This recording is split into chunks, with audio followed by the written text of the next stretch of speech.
E aí, galera, mais um comentário sobre a tese da arquitetura mental de Tiago Magalhães em forma de podcast. Dessa vez também vai ser diferente de quando você pega o vídeo, né, como eu estava fazendo, e comentando em partes.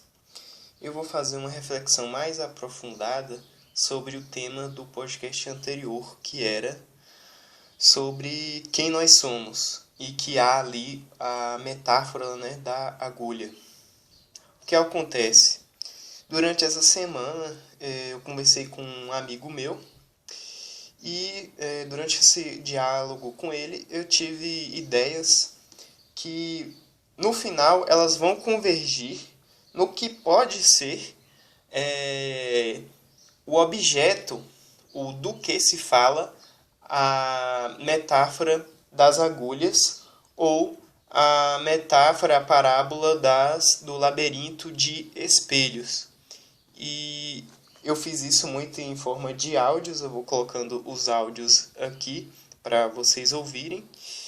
E também vou falando aqui comentários através de mensagens que houve também durante esse diálogo, né, que a gente conversou aqui pelo WhatsApp. Então eu vou passando os áudios aqui e vou comentando. Tive um pensamento que conectou muitas coisas que eu já falei aqui. É o seguinte, estava ouvindo um negócio de Freud também antes, que ele estava querendo diferenciar a psicanálise, né, da fisiologia. E aí, parece que uma das coisas que ajudou ele a ter um insight e tal é aquela questão das máquinas elétricas. Então, meio que, de alguma forma, ele fez a analogia que a realidade eletromagnética, de alguma forma, seria a partir disso daí que haveria um psiquismo e que há uma diferenciação entre a fisiologia e a psique. Muito bem. Aí então é o seguinte, você tem, para gerar um eletromagnetismo, você tem que ter, vamos lá, neurologia, uma diferença lá, uma reação química. Essa reação química vai gerar uma diferença de potencial, aí vai haver o deslocamento e tal, isso vai gerar uma corrente elétrica. A corrente elétrica, automaticamente, implicadamente, já é por si mesma uma corrente, uma eletricidade já vem embutida nela, um magnetismo. Beleza. Aí você tem várias correntes elétricas, né, que são os sinapses e tal, e disso daí, influenciando um de um outro, pode existir ali uma influência de cada fio neuronal, assim, de cada síntese neuronal, um eletromagnetismo influenciando um no outro e gerando um campo magnético muito complexo.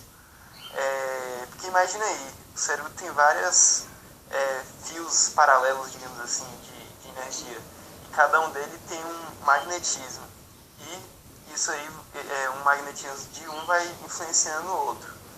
Ok. E aí, olha só, pulando para Bergson.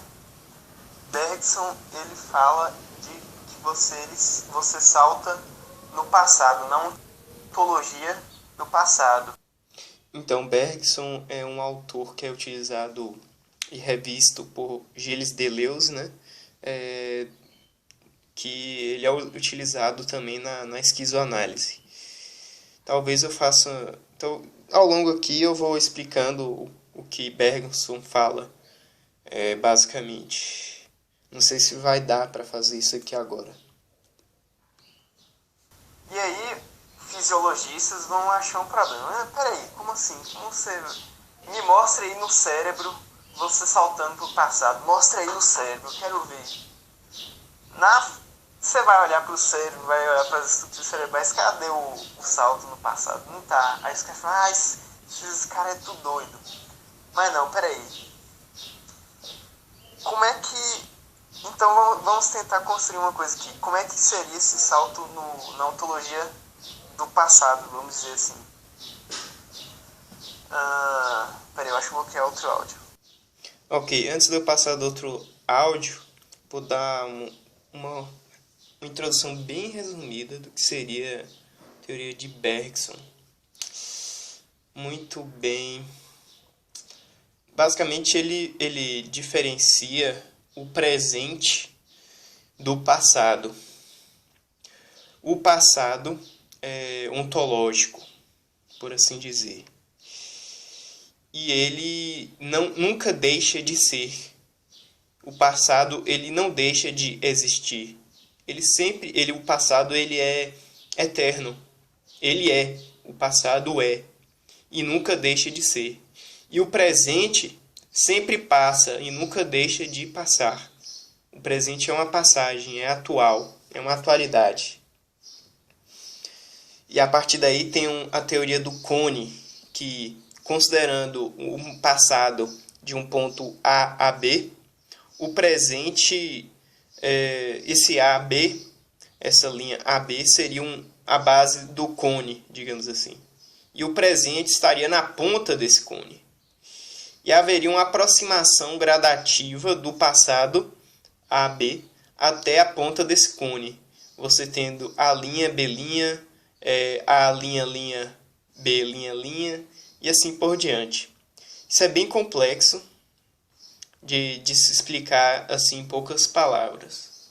Mas existe, por exemplo, o livro acho que é de Gilles Deleuze, que é Bergsonismo, e também procurem quem se interessar por Bergson.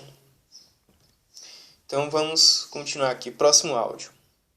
Aí beleza, vamos deixar essa questão um pouco no ar, essa pergunta do Bergsonismo.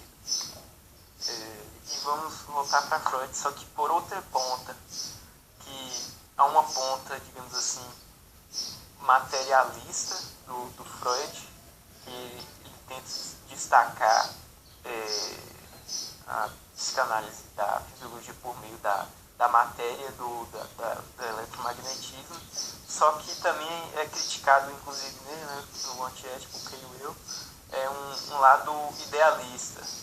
Falando, peraí, você tá tipo no campo elétrico e do nada pula para o campo das ideias? Como é que é isso?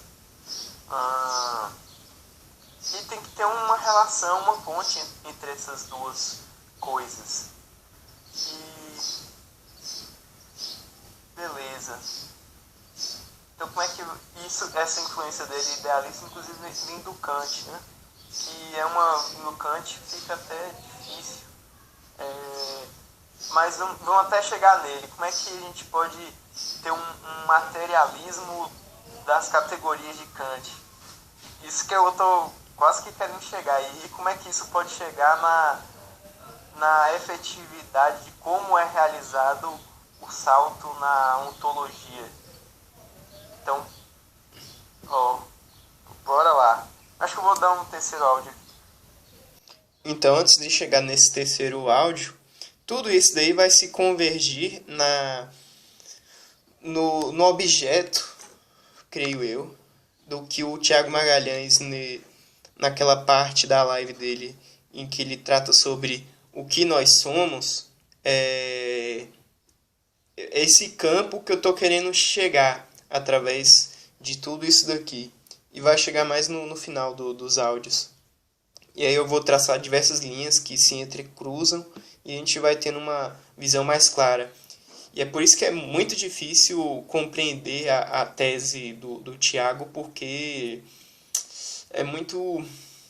Você precisa de um embasamento muito grande, de perspectivas muito diferentes. Você tem que sair um pouco do materialismo usual que nós temos na nossa sociedade.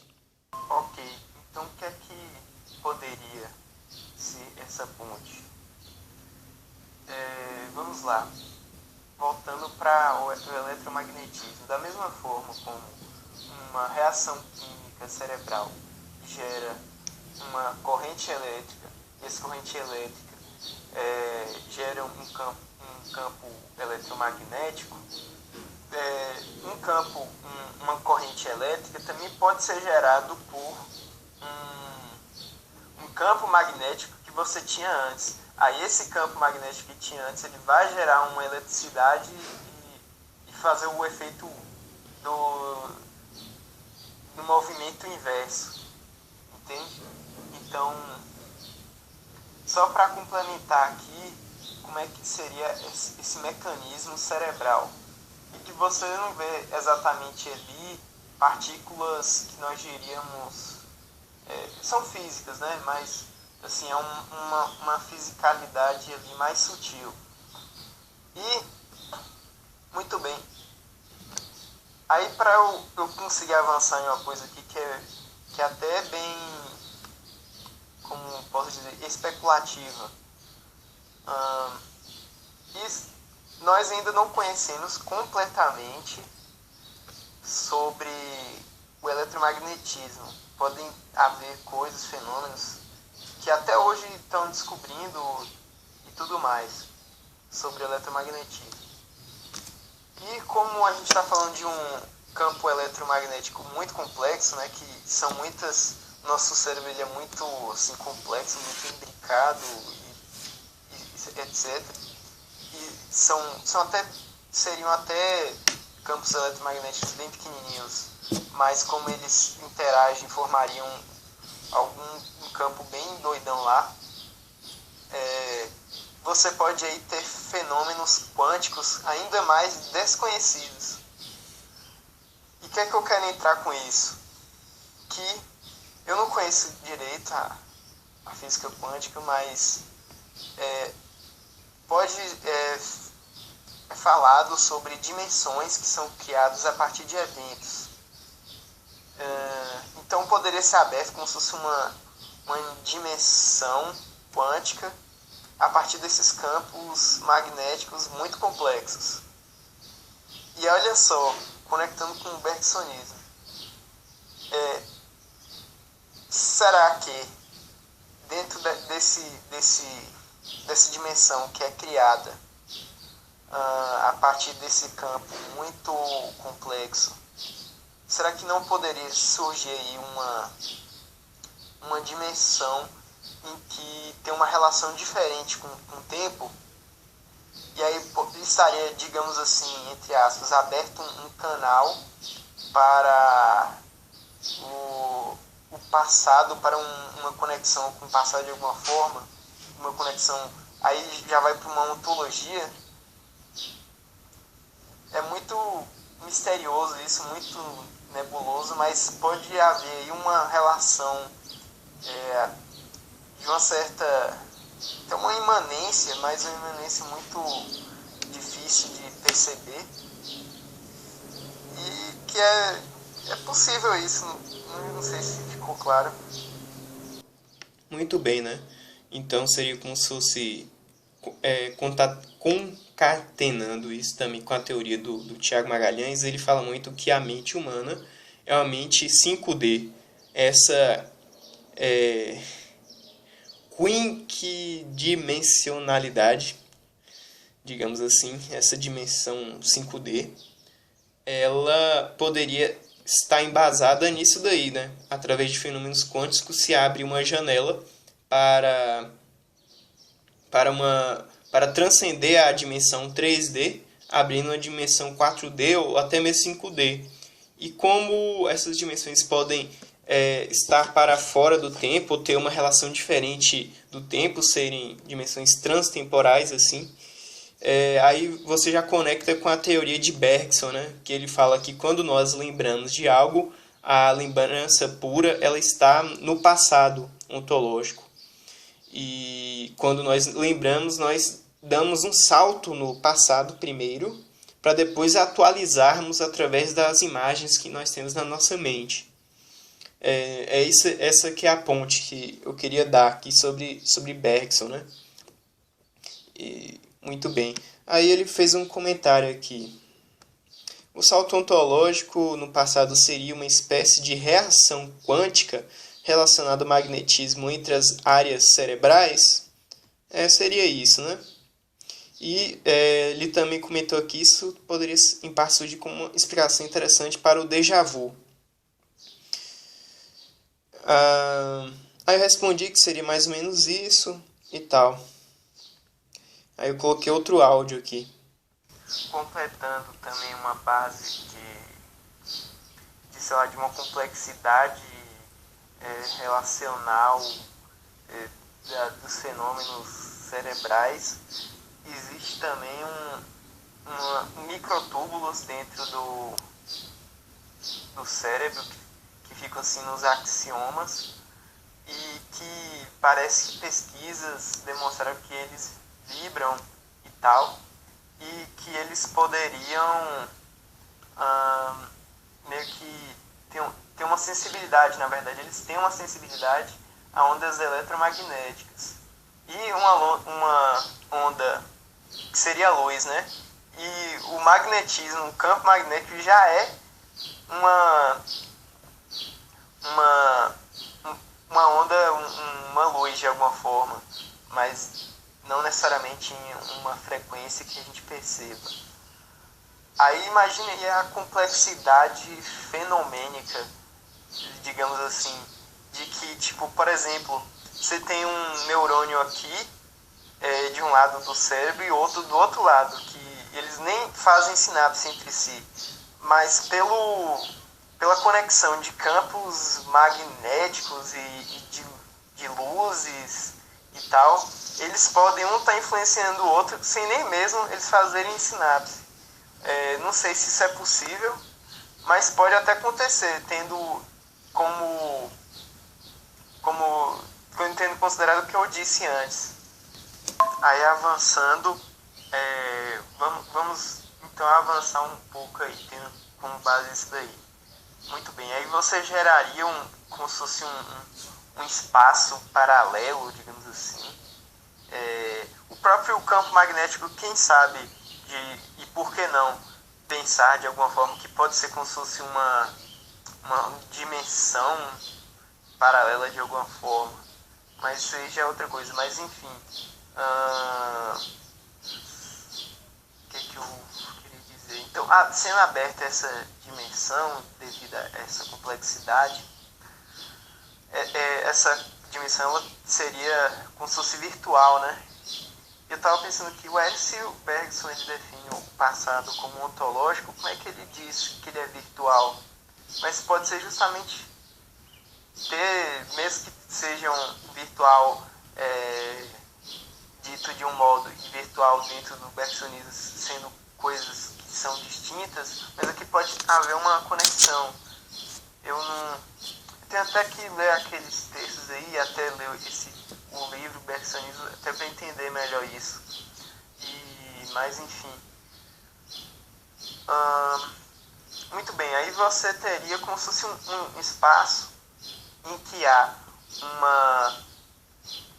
dentro dessa dimensão haveria uma extensão desse campo para além do espaço 3D, digamos assim.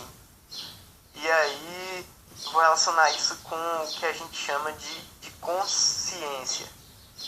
E aí eu vou relacionar com outras coisas. Nossa, esse pensamento ele é complexo. Nem sei se eu vou conseguir expor toda a minha intuição, digamos assim. Bem, aí ele respondeu umas coisas aqui. E deixa eu ver. É por isso que também creio eu, né, que é muito difícil o Tiago Magalhães ele expressar em palavras muitos dos pensamentos dele, porque é um âmbito muito complexo, né? E muitas intuições a gente não consegue expressar em palavras. Então são coisas que a gente sabe, mas não consegue falar. Né? E há até um problema nisso. Quando você não consegue, quando você tem sensações, sentimentos, intuições, mas ao longo da sua vida você não aprende a falar sobre essas coisas, você acaba esquecendo que isso existe, certo? E acaba esquecendo e pensa que só existe o que você consegue expressar, o que você consegue falar, né? Esse é um problema. Mas creio que através da reflexão de Tiago Magalhães e também do que eu estou tentando resgatar de alguma maneira, né, em algum sentido de resgate, aqui possamos começar a pensar a entrar dentro dessa dimensão que não é usual no nosso cotidiano. Certo? Ele comenta aqui algumas coisas. Ok. Aí é discutido aqui sobre o que seria uma ontofisiologia. Seria uma união de ontologia e fisiologia. Aí você tem uma fusão entre ciência e filosofia. Na verdade, ciência e filosofia inicialmente era uma coisa só, né? Principalmente na visão aristotélica. Ciência é uma parte da filosofia, ou digamos assim. Ok. Eu vou passar mais os áudios aqui.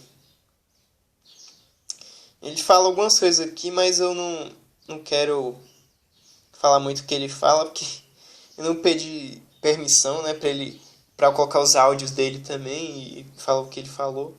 Vou deixar só o que eu falei mesmo. Mas o principal mesmo tá mais nos meus áudios. Então, o próximo áudio aqui. Aí vamos lá, conectando com outro ponto que eu estava pensando. Muito bem, aí a gente tem a percepção. Aí, muito bem, no termos dos órgãos sensoriais, a gente percebe pelos 5 sentidos, basicamente. Língua, né, que vai dar sabor, né, esqueci o nome específico. Aí tem o tato, que é a pele, e tem os olhos, que tem a visão, que tem as cores, muito bem, e aí tem o ouvido, você ouve, e cada um tem, tipo, qualidades, né, tipo, a qualia, digamos assim. E aí que entra a qualia lá daquele cara, que tipo assim, a verdidade do verde, mais ou menos isso. Aí você tem as qualidades vermelho, amarelo, né, dentro do sabor, o amargor do amargo, e enfim, muito bem, eles têm toda essa estrutura. E a gente tem os 5 sentidos, cada sentido tem as suas qualias específicas que a gente meio que classifica de alguma forma. E além disso, na visão principalmente, e também no tato, você mede, né, extensão, e aí a partir daí tem a matemática. Mas o principal, na verdade, que eu queria expor é o seguinte. Imagine se a gente tivesse mais um órgão dos sentidos, a gente tivesse antena também. É possível imaginar como seria a percepção do que a gente sentiria através da antena? É difícil. Que tipo de qualias a gente teria pensando em, por exemplo, a gente sentiria através da antena o verde? Provavelmente não. Assim como a gente não sente o amargo através dos olhos ou da visão. E aí, retomando até para esclarecer esse tema, como é que um cego que nunca enxergou pode imaginar a qualia da visão? Sim, se ele tem um tato, ele pode imaginar a extensão das coisas nos termos matemáticos, mas ele não vai poder traduzir mentalmente isso em termos de visão, por causa que ele não tem a qualia do amarelo, do vermelho, do roxo, enfim. Lembra que eu falei uma vez que é como se a nossa razão ou inteligência fosse mais um sentido? E beleza, peraí, mas não é bem um sentido, mas é quase isso. E aí eu vou colocar o próximo áudio. Muito bem. É que eu comentei com ele uma vez que a razão ou inteligência poderiam ser um sexto sentido, né? O pessoal fala mais que a intuição seria este sexto sentido. Mas de que forma, né? Eu vou adentrar mais isso. Eu coloco assim como sentido porque, de certa forma, com a inteligência, com a consciência, você acaba percebendo coisas tendo coisas, enfim, que somente com os sentidos, com dados dos sentidos, você não tem esses conhecimentos. Ok. Sim, essa questão das qualias. Vejam também Alexandre Porto. Tem um experimento mental de Mary. Com esse experimento mental de Mary, fica muito claro a ideia de qualia que eu estou utilizando aqui. E além disso, o Alexandre Porto ele vai mais longe, dizendo que a qualia seria a substância, né? E ele chega ao panpsiquismo. Mas não é esse o tema desse vídeo. Muito bem, aí há comentários aqui. Ok, o próximo áudio aqui. Caramba, eu tinha até esquecido aqui o fio da meada da linha dos áudios aqui. Mas, muito bem, a ideia que eu ia aplicar é o seguinte. Como seria um sentido, de alguma forma, a razão ou a inteligência? E aí você até colocou, né, que eu ia falar isso mesmo, mas então enfatizando essa parte sobre o inconsciente como produção desejante. A boca, ela morde, né, tem um fluxo de comida, ela, digamos que os dentes fazem o corte, você engole e tal. E tudo na máquina desejante é isso, fluxo, corte, fluxo, corte. Por que também não em algo que já começa a entrar dentro da consciência de alguma forma? Você pega uma maçã com a mão, você tem um fluxo ali né, eletrônico por meio dos neurônios até chegar no cérebro. Aí você tem um certo fluxo aí, né, da maçã, de uma propriedade física da maçã, que aí você com a mão, você através da força ali, você meio que, sei lá, corta de alguma forma aquilo. Aí tem um fluxo de eletromagnetismo que vai até uma área específica do seu cérebro, e aplicando isso também para cada órgão do sentido, né? O olho, ele de certa forma corta o fluxo de luz, né? A luz, ela é destruída quando bate numa superfície, né? Pelo menos aquela linha de luz, ela vai ser dissolvida em outras formas de energia. Aí tem esse corte do fluxo de luz, e aí, a partir daí passa a ser fluxo de energia eletromagnética. Muito bem. Aí, o que seria a percepção, né? Vista dessa forma, que é uma perspectiva inconsciente do consciente, né? A gente não, tipo assim, eu tô olhando a luz, eu tô cortando o fluxo de luz. Você não sente isso, você não tem consciência disso, mas olhando do ponto de vista do inconsciente, do olho, até uma forma esquisita, mas seria isso daí. Beleza, aí tem um fluxo de luz, fluxo de som, né? Quando as cenouras, elas quebram ali, elas no seu ouvido, e você gera outro fluxo que vai ser cortado pelo cérebro. E aí, muito bem, de que forma a razão ou inteligência seria um sentido?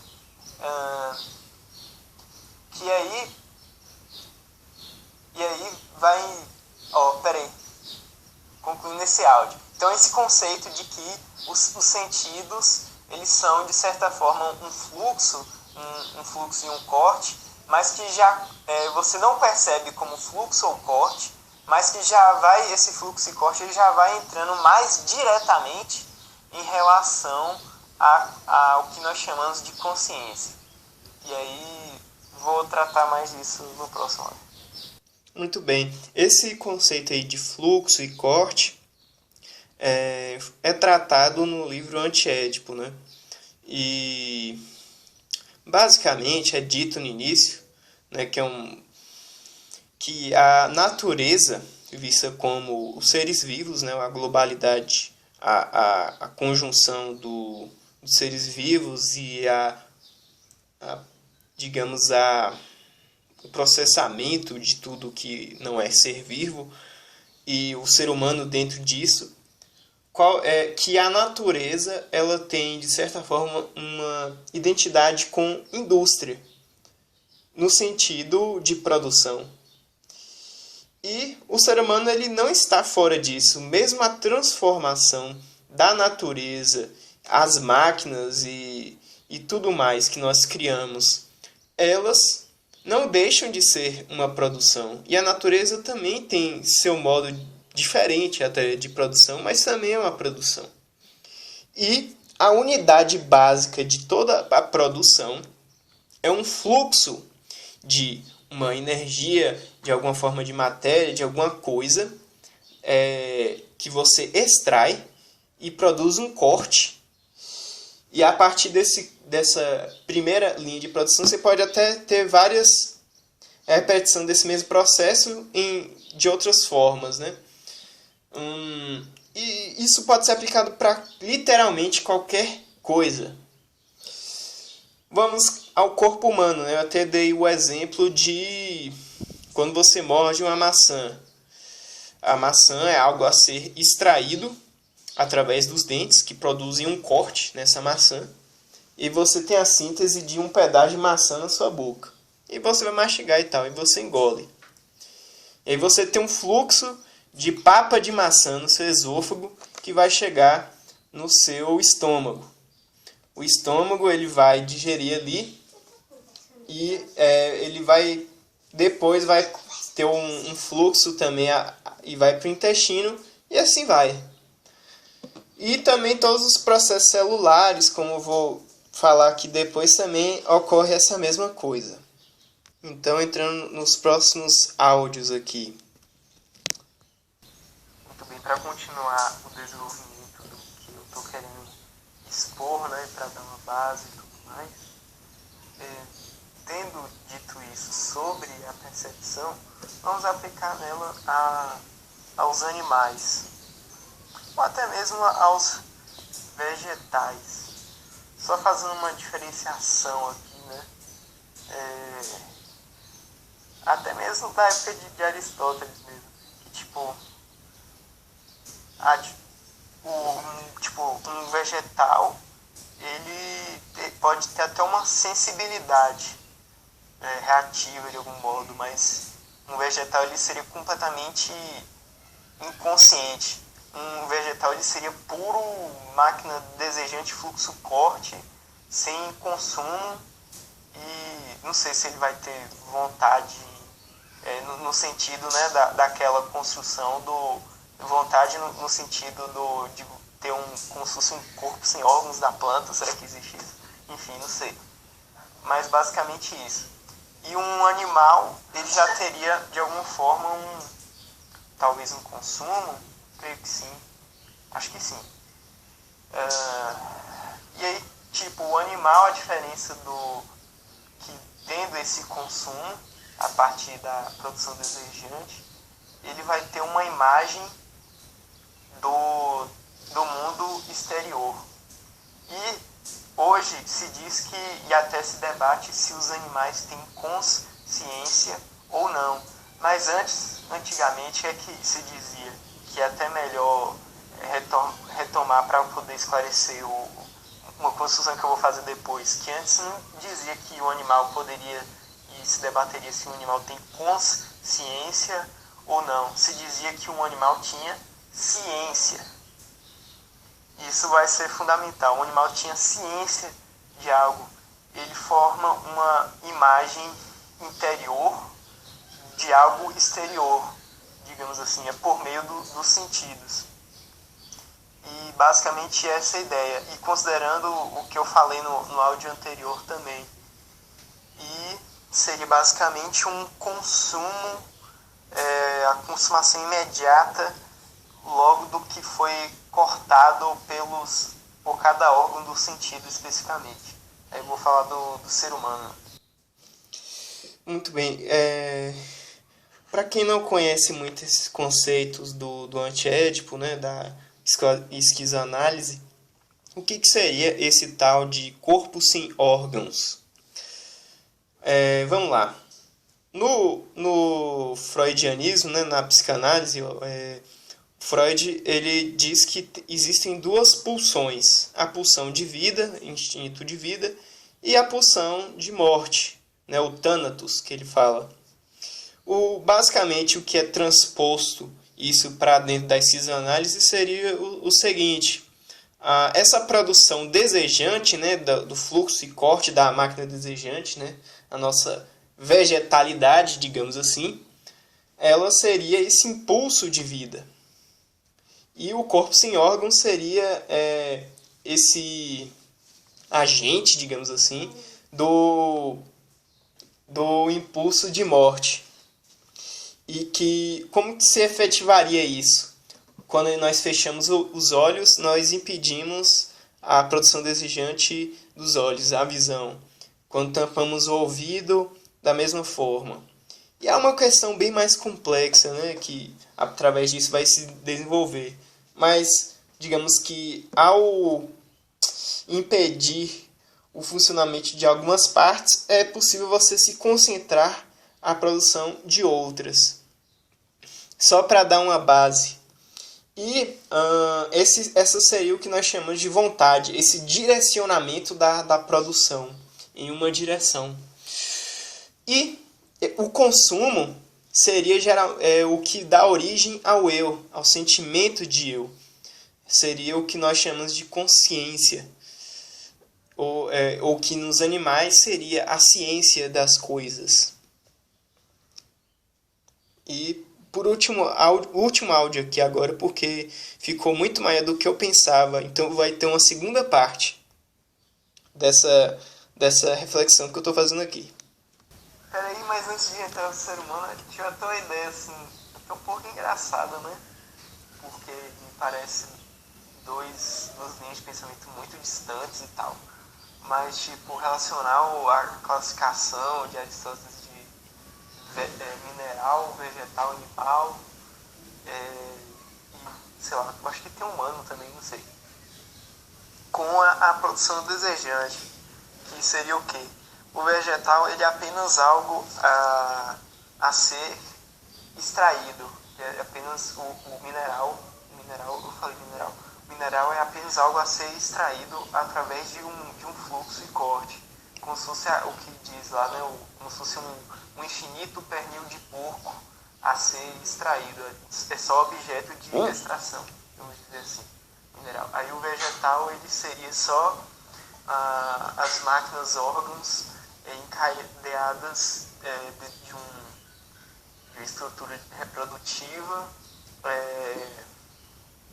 para você ter um encadeamento aí de fluxos e cortes. E eu acho que sim, pode ter talvez um corpo sem órgãos da planta, quem sabe, não sei. E aí o animal já teria desde já alguma espécie, quem sabe, de psiquismo no sentido em que o animal ele tem prazer, né?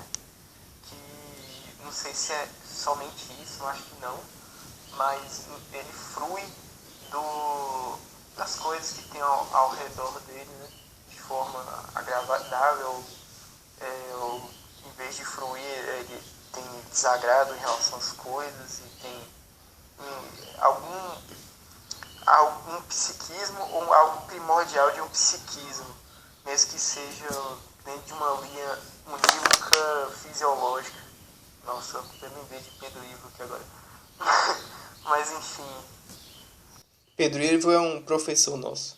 Aí beleza, só que tipo, o ser humano, ele além de ter o que ele seria, além dele ter todos esses níveis, digamos assim, de tipo ter a fluxo corte, ter o vulto, né, a vontade, que tem aquela relação com o corpo sem órgãos, e também ter aquele negócio que é o consumo, né, que dá eu acho que é ali que eles dizem que vai dar origem ao ego, ou alguma coisa assim. Ele tem um consumo do consumo, porque o animal, o que é que eles falavam antes? O animal ele tem ciência de algo. E o que é que o ser humano tem? Ele tem consciência. Ou seja, ele tem ciência da ciência. Então, vamos lá. Ele tem um consumo do consumo. Isso que eu queria chegar. Então, muito bem, terminamos aqui a primeira parte. Até a próxima, que a gente vai concluir essa questão do quem somos nós, ou o que somos nós.